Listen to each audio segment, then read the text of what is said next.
we saw Dogman on his day off.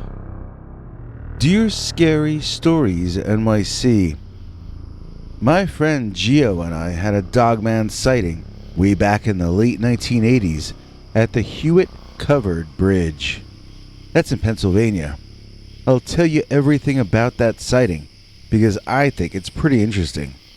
It was terrifying to us in the moment, but when we tell the story to others, we've noticed that they don't always seem to think it's a very frightening narrative.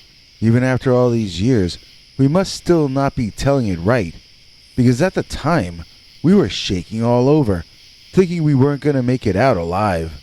I think the only reason we did get out was a combination of luck and the fact that we had actually spent a decent amount of time thinking and talking to each other about the Dogman before any of this happened. You see, I had, and still have, relatives in Michigan who mailed me a cassette recording of the famous Legend of the Dogman song from up there. So all my family and friends knew the legend and the song by heart. Also, Gio and I had recently heard of two unquestionably scary Dogman experiences in that same area from that same era. So maybe if I tell you how those went down first, then you'll be closer to our head state when we narrowly avoided a sunset run-in with this creepy beast man. So there's an exotic hunting lodge in this area. I'm not going to mention them by name, but everything I'm going to tell you about all happened in this one area. You can see in this overhead Google Map view. This is the entire world as far as this collection of Dogman narratives go. It's an area of Pennsylvania just north of Maryland, and it's in a valley associated with those mysterious haunted mountains, which continue on down into West Virginia. Imagine you're with us back in 1987 or 88, during the time of the Michigan Dogman craze. Anyway, my friend's dad used to work at this hunting lodge years earlier, as some sort of servant or bartender or something, I don't remember. Now, I also don't know how true this story is, but my friend told me that his dad said to him that one day, this rich guy came into the lodge, acting all dramatic and injured. He was claiming he had been chased through the woods by a creature that he wasn't warned would be in the hunting area. You see, this privately owned institution stocks the forest with rare and exotic animals for the rich people to hunt. So no matter how strange looking the animals are out there, the paying customers assume the creatures were placed there by the management. Since the kind of creature this guy was describing sounded a lot like a werewolf or a dogman, my friend's father's ears went into alarm mode, and he eavesdropped on everything else that guy had to say for as long as he could manage. Now remember, this is me and Gio recalling our friend describing his dad, remembering what this rich club member had to say when the guy was stressed out and apparently run a great distance to get there. And all of this is assuming my friend wasn't just giving us the plot of an old TV movie to see how gullible we were. To the best of my and Gio's memory, the supposedly true story went down like this. First, let's call our friend's dad the bartender, even though we don't remember what job he actually had.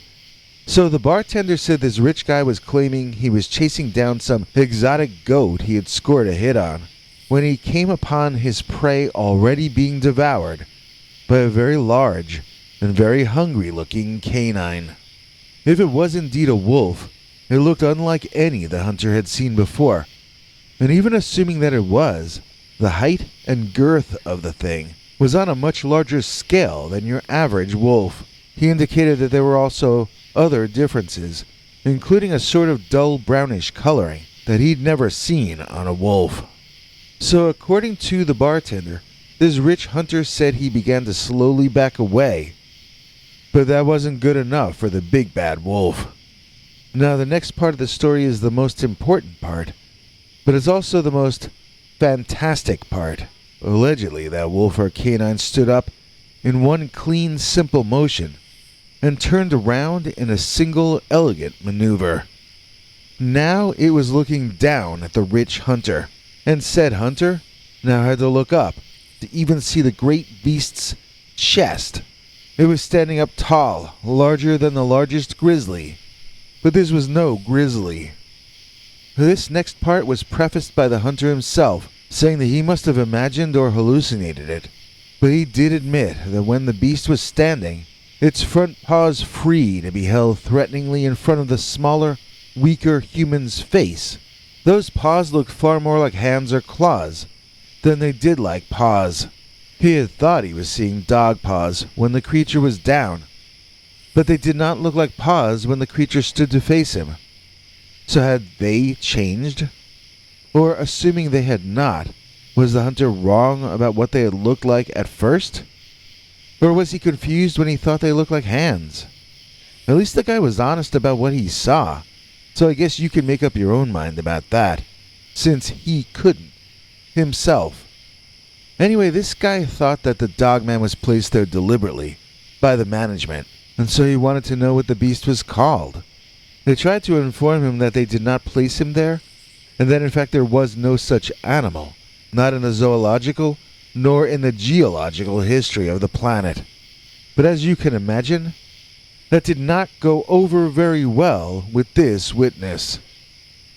So there was an assumption that the guy was lying about being attacked by a werewolf, that he was probably part of a conspiracy from competitors who were trying to put them out of business.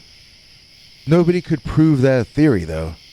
The club was closed for one day and searched, just in case the Dogman turned out to either be a real animal or some nut job wearing a werewolf costume. But nothing was found, and soon the club was reopened. As with most Dogman stories, I'm pretty sure he'll never pop up in that same location ever again. He did, however, pop up soon after that, very nearby. Now, there are a number of areas all around over here called the Buchanan State Forest. Almost everything that isn't privately owned is state forest land, and both are interspersed within each other all over the place. This next story is supposed to have happened in the part of the Buchanan State Forest sort of to the northwest of the Hewitt-covered bridge and to the southwest of Whispering Hollow. Geo heard this story from his brother, and I heard the same story from a cousin of mine. There are some slight differences between the two versions, but they're similar enough that there must be some truth behind them somewhere. The way it went was that this rich lady went camping with her butler, right? And she made him do all the work while she laid around, talking about how she was at one with nature or whatever nonsense. So then she sends her assistant off to gather wood to build a fire, and about an hour of daydreaming later, the rich woman realizes that her manservant had never come back.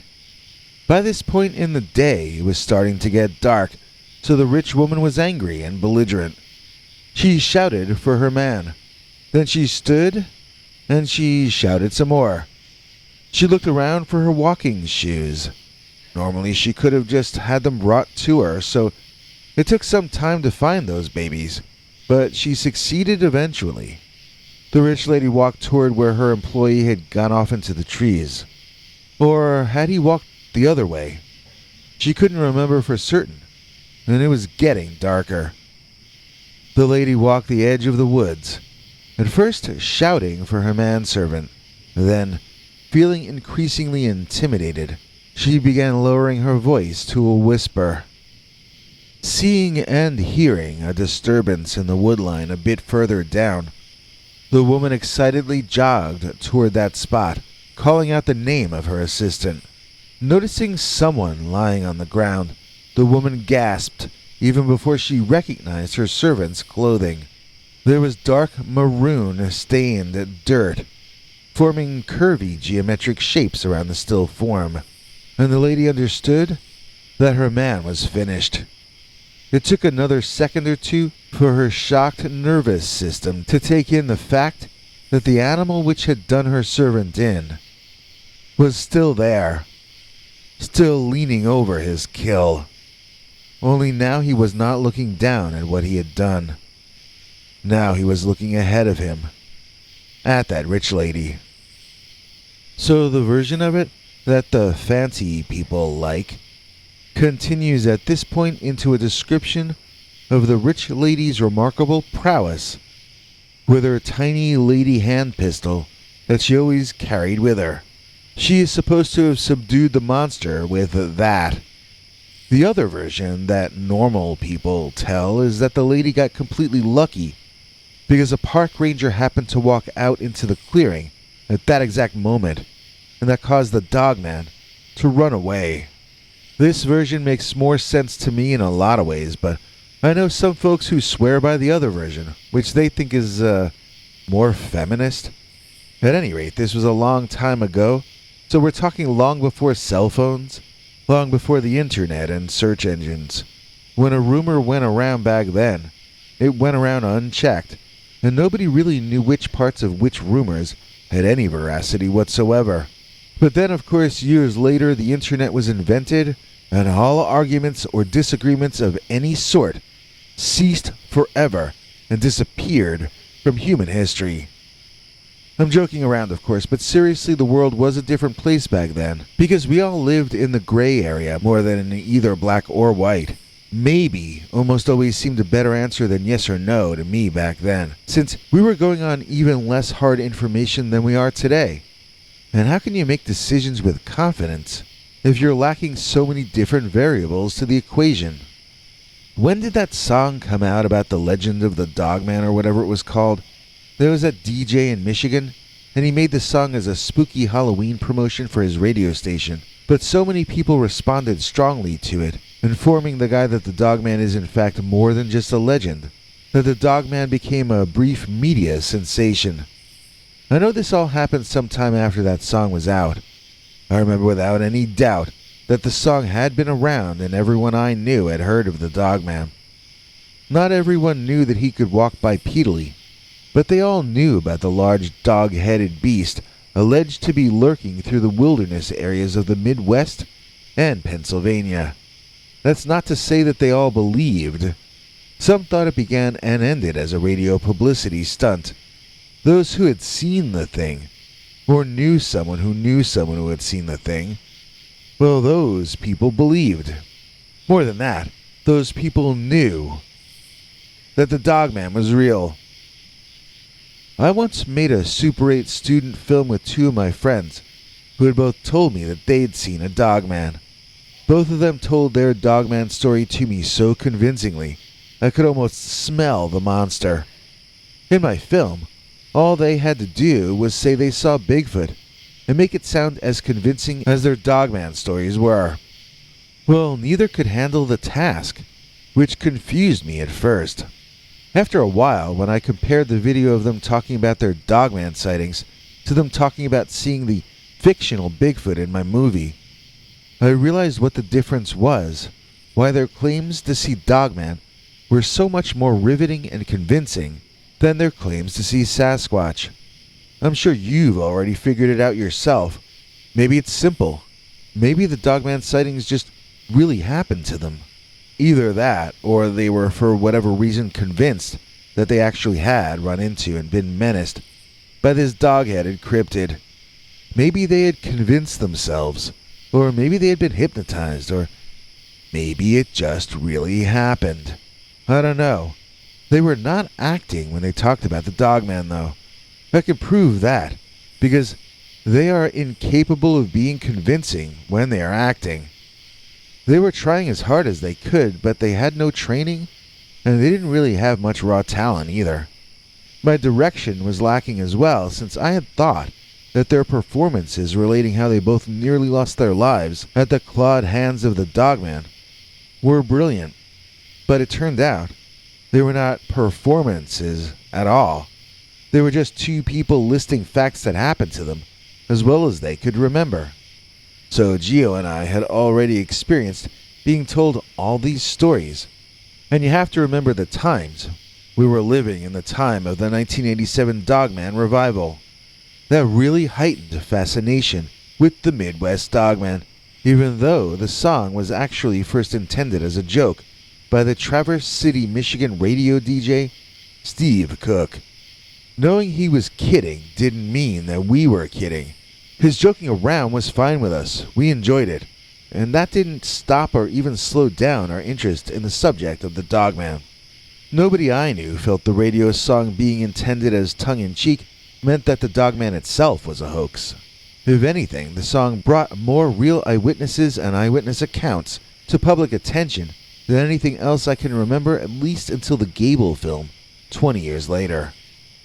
So the one time that Gio and I actually got to see the Dogman with our own eyes was at that old wooden covered bridge, the Hewitt covered bridge.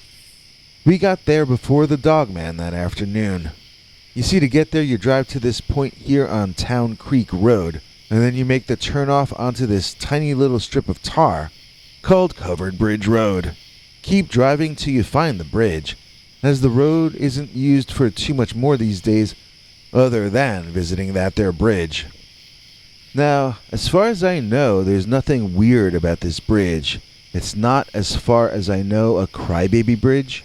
It's not a haunted bridge. It's not a troll bridge or a toll bridge. I don't know of any legends associated with this bridge, although I'm sure there must be at least one. We just wanted to drive out there and look at it, because Gio and I always liked looking at old things. That was about the long and short of it. We were like some 70-year-old married couple wanting to drive through nature and see the sights, even though we were actually just two 20-year-old boys, normal in most other ways. We drove through the bridge and off into the woods a bit on the other side of it. We parked off the road in a clearing by the woods, and we got out and played frisbee. When it was just starting to get dark, we wanted to get going back to Gio's place because there was some good scary movie on TV that night. That was back when you had to be in front of the TV at a specific time to see the show. I mean, yes, we both had VCRs, and yes, we both had timers on our VCRs, but when I didn't screw up programming that timer, and when Gio didn't screw up, then the VCR screwed up. Because it seemed that most of the time we'd use that timer, we'd end up recording shows on the wrong channel or at the wrong time. I really preferred being there to start the recording myself, manually, just to make sure it was working properly. And besides, that way I could take the commercials out in real time while recording whatever show it was. So we got our act together and started walking back toward we left the car. Only Gio saw something of interest, which he pointed out to me. It was a Dogman.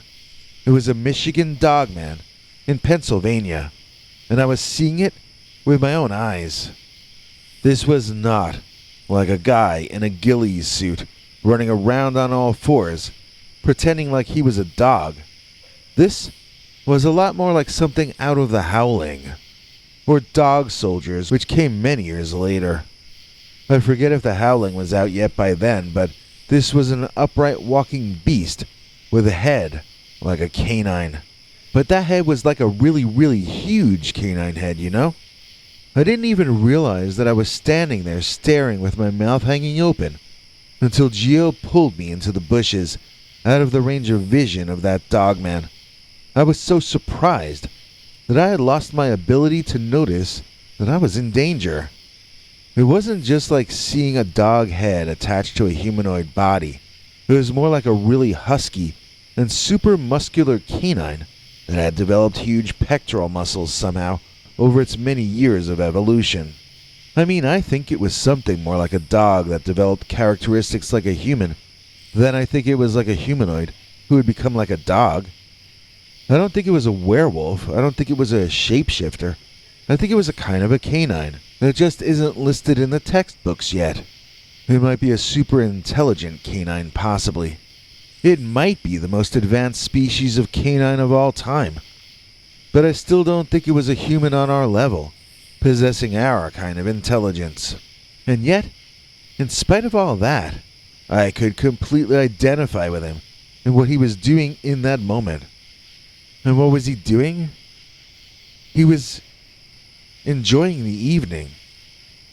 The Dogman walked casually and leisurely up to that covered bridge. When he reached the entrance, he ran his clawed hand along the wood on either side of him, and then entered, staring upward at the ceiling. He looked like a kid getting to walk inside a covered bridge for the first time. A 6'7" hairy kid, but a kid nonetheless. The Beastman walked through to the other side of the bridge, then turned around and walked back again, clearly enjoying himself fully. When he re-emerged on our side, the dogman noticed a large, colorful, flowering weed off to the side of the road. Bending down, I watched as the dogman literally took the time to smell the flowers before strolling on back into the woods that he must have emerged from in the first place. As soon as he was out of our sight, we made a run for my car, and we got out of there as fast as the old hand-me-down bucket of bolts my parents had given me would take us. I was shaking so hard, it was difficult to steer the wheel or pump the gas and brake.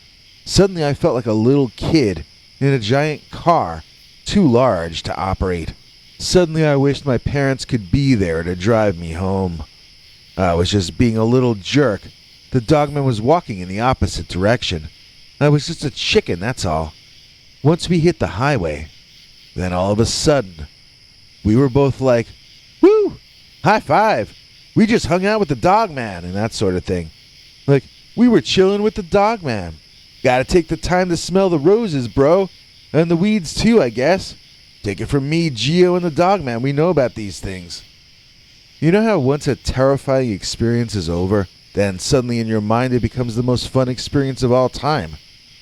If that dogman had seen us hiding there, and if he decided to throw a fit about it in that moment, then we might not have been high-fiving each other that soon afterward. We were lucky that the dogman left, and that it was in a good mood. So no, we didn't see a dogman fighting a Sasquatch, or a dogman battling a werewolf, or a dogman piloting a UFO, or anything like that. But we did see something that's just as rare to witness. We saw Dogman on his day off. It's tough to have heroes. Maybe it's wrong to expect so much from a her or a him. And that's why we wrote this poem or this song to a real-life hero named Godzilla Tim. Please join us in thanking today's executive producer Godzilla Tim for making this episode and so many others possible. We'd have literally sunk underwater a long time ago if not for this gentleman from across the ocean. He's a channel member twice over and uses both our PayPal donate button and our new thanks button, which you can see under any of our videos, to help fund us as well. If anyone could please donate a time-slowing device, I would really appreciate that. If I slow time to a standstill, then I might be able to get caught up on my work and finally expand the show out to other media. Maybe we can crowdfund a time machine, I don't know. Thank you again, Godzilla Tim. We can't thank you enough. And now here to fill in the deets about how you too can help us stay online is our international TV spokesmongrel, Henry Lee Dogman. Thanks, Biggie. And thanks to all of you for watching this far. If you liked it, please click like. If you'd like to see more of our work, please subscribe. And also click that bell icon if you'd like to be notified when we put out a new episode. To become an executive producer, you can donate to us through the thanks button under each of our videos or through our paypal.me/PeterBernard209 page. To receive cool perks like secret uncensored Dogman episodes far too wild to ever run on this channel, you can become a YouTube channel member by clicking the join button or join our PayPal subscribers club at peterbernard.com. Joining either at the $3 a month level or above gets you access to our over 25 hours of secret uncensored Dogman stories available nowhere else. Do you have a scary story about Dogman or some other kind of high strangeness that happened to you? Let us know by emailing us at scarystoriesnyc@gmail.com or by leaving us a voicemail message at 804-LA-SCARY. You may need to call back on that one. It cuts off after, I think, 3 minutes. And if you don't want to do any of that stuff, thank you for simply watching to the end. Good night, and have a scary tomorrow.